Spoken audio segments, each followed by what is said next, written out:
মুক্তিকে যদি আমি যদি পাই তাহলে আমি সহকারে ওরা চুলে ধরে জিজ্ঞাসা করবো তোর বাপ যেভাবে মরছে তোর পুরো গোষ্ঠী এইভাবে আমরা মারবো, গোষ্ঠী এইভাবে মারবো। আমার ছেলেদেরকে রক্ত ঝরার সাথে তুই তোর আমরা এইভাবে রক্ত ঝরাবো, তোর আমরা এইভাবে রক্ত ঝরাই করবো। আর আমি বলতেছি যেই মানুষ আসবে সেই মানুষ যদি আমার বাচ্চাকে যদি রক্ত ধরায় প্রত্যেকটা বাচ্চার আমি নিয়ে দাঁড়াবো এই শাহবাগের মোড়ে, প্রত্যেকটা বাচ্চাকে নিয়ে দাঁড়াবো। বাবা আমার সাথে তোমরা চলো, তোমাকে যে রক্ত ঝরাবে তাদেরকে আমরা এইভাবে খুনি করাবো, তাদেরকে এইভাবে ফাঁসি দেওয়া করাবো আন্দোলনে। প্রত্যেকটা বাচ্চাদেরকে, প্রত্যেকটা ছেলের আমার সাথে আসো না, প্রত্যেকটা ছেলের আমার সাথে থাকবে, প্রত্যেকটা বাচ্চারা থাকবে। হ্যাঁ সংগ্রাম,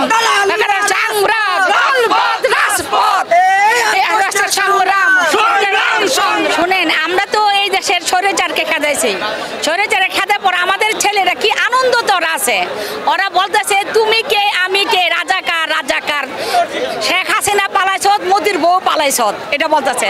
তোর এই দেশে তোর ই হবে, বিচার হবে, তুই কেন তুই পালাইছত। আমার কথা কি 5 আগস্টের পরের থেকে 16 আগস্টের থেকে আমাদের যে শুরু হয়েছে গুল্লি মারা, আমাদেরকে মায়ের দৌড় করা, আমাদেরকে জ্বালা অন্তরণ দেওয়া, আমাদেরকে ঢাকা ভার্সিটি থেকে আমাদের ছেলেটাকে টাইন না মারা, আমার ছেলেদেরকে শাহবাগের মোড়ের থেকে মারা, আমি নিজেও গুল্লি খাইছি, আমি নিজেও মায়ের খাইছি। এই স্বৈরাচারের মহিলা একদিন বলছে এখানে আমিও থাকবো সারা জীবন। কোথায় তুই কেন তুই পালালে এই 5 আগস্টে, এই দেখ এই 5 আগস্টে আমার প্রত্যেকটা ছেলেরা কি খুশি কি আনন্দ, বলতেছে তুমি কে আমি কে, রাজাকার রাজাকার, তুই কেন পালালি, মুতির বউ কেন হলি। তাহলে ওর থেকে রাজ্য তো খারাপ কেউ আছে? প্রত্যেকটা ছেলে চাই এখানে নরেকে ফাঁসি দেওয়ার জন্য, প্রত্যেকটা মন্ত্রী থেকে ধরে প্রত্যেকটা এমপি থেকে ধরে সব চোরারা এখান থেকে পালাই, তোরা কেন গেলি? ওই দিনকে প্রচন্ড কঠিন ছিল, প্রচন্ড কঠিন ছিল। আমার সামনে আমার ছেলেগুলো অনেক মারা গেছে, অনেক ছেলে মারা গেছে আমার সামনে। আমি প্রত্যেকটা ছেলেকে আমি কি বলে কি করবো একমাত্র বিডিআর ছাড়া কেউ জানে না। বিডিআর যে প্রধান একটা মানুষ ছিল সেই আমাকে দেখছে, প্রত্যেকটা আমি হেল্প করছি, বাবা তোমরা পালাও পালাও পালাও পালাও। আমার এই পায়ে গুল্লি খাইছে, এই যে আমার পায়ে গুল্লি, আমার হাতে গুল্লি, আমার এইখানে গুল্লি। মনে করে এই কষ্ট কি করব। এই যে একটা গান দিল মা তোমাকে ছাড়া আমি যাব না, তো মার আগে পোলা চলে গেছে গা।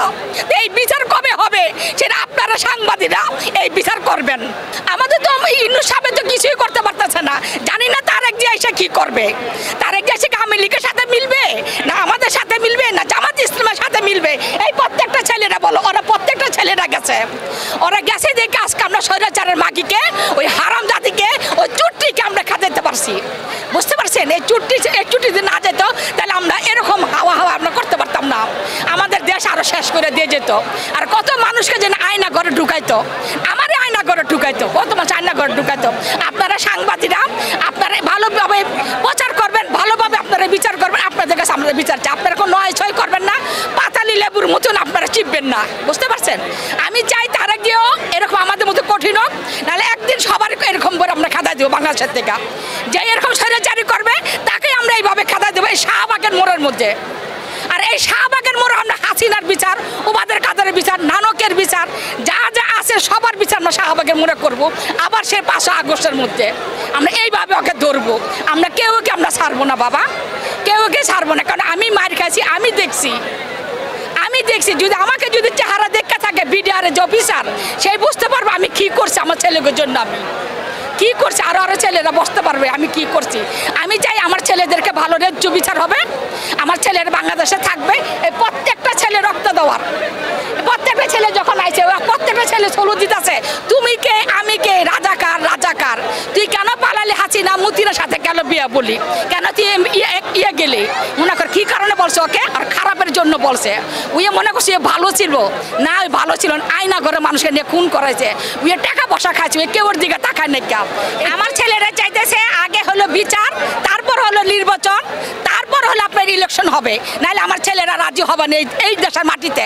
ওদের যখন ফাঁসি হবে তখন নির্বাচন হবে, নির্বাচন আগে হবে না। আর নির্বাচন হইতে আমরা দিব না, আগে ওদের আনবে টাকা ইউনুস হবে, তারপর ওদের ফাঁসি হবে, তারপর নির্বাচন হবে। প্রত্যেকটা ছেলেরা আমাকে বলতেছে আগে ফাঁসি তারপর নির্বাচন, আগে স্বৈরাচারকে ধরা হবে। প্রত্যেকটা ছেলেকে জিজ্ঞাসা করে। হ্যাঁ অবশ্যই, আগে আপনার বিচার, তারপরে সংস্কার, তারপরে নির্বাচন।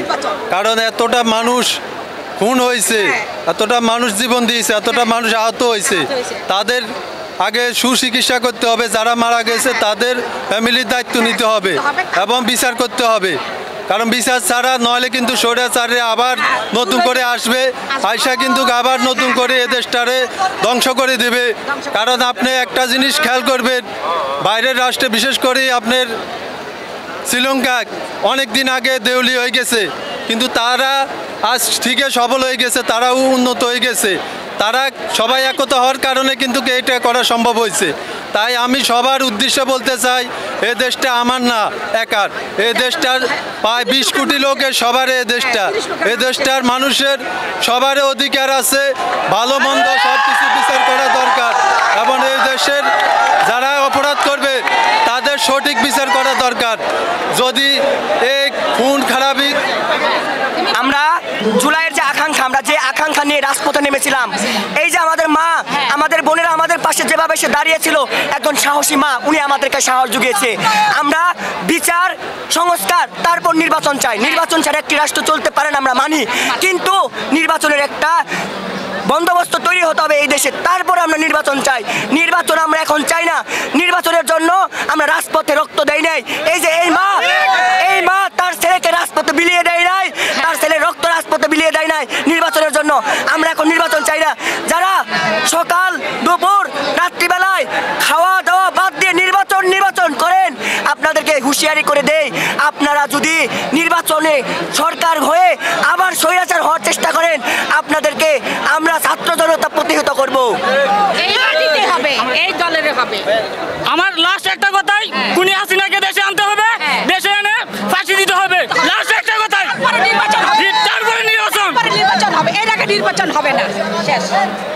আমরা এই আন্দোলনে যারা শহীদ হয়েছে, এই আন্দোলনে যারা ক্ষতিগ্রস্ত হয়েছে, এই আন্দোলনে যারা আহত হয়েছে, তাদের পুনর্বাসন চাই। তারা যাতে ভবিষ্যতে তাদের ফ্যামিলির যাতে কোনো সমস্যা না হয়, সেই সব জিনিস চাই। আমরা দৃশ্যমান সংস্কার চাই। যারা ধরা পড়েছে, এখন জেলে আছে, তাদের অতি দ্রুত বিচার করে শাস্তি দিতে হবে এবং হাসিনাকে ইন্ডিয়ার থেকে এনে ফাঁসির কাস্টে ঝুলাতে হবে। সংস্কার বাস্তবায়ন করতে হবে। 21-এ আপনার এই সনদ ঘোষণা করতে হবে এবং এই দৃশ্যমান সমস্ত কার্যক্রম পরিলক্ষিত হওয়ার পর আমরা নির্বাচন চাই। নির্বাচন হলেই সমস্যার সমাধান হবে তা না। আমরা এই ইউনূস সরকারকে বসিয়েছি, ছাত্র জনতা এই কারণেই তাকে বসিয়েছে যে যতগুলি এই সরকারের, আওয়ামী লীগ সরকারের ভিতরে যত জুলুম হয়েছে, নির্যাতন হয়েছে, খুন হয়েছে, গুম হয়েছে, অর্থ লুট হয়েছে, তার সমস্ত বিচার চাই। শাপলা হত্যাকাণ্ডের বিচার চাই, বিডিআর হত্যাকাণ্ডের বিচার চাই এবং আমাদের দেশকে ইন্ডিয়ার কাছে বিক্রি করে দিয়েছিল এই ষড়যন্ত্রে যারা জড়িত আছে, যারা রাস্তায় গুলি করে সাধারণ জনসাধারণকে মেরেছে, ছাত্রদেরকে মেরেছে, তাদের দৃশ্যমান বিচার চাই এবং এরপরে নির্বাচন চাই ইনশাআল্লাহ।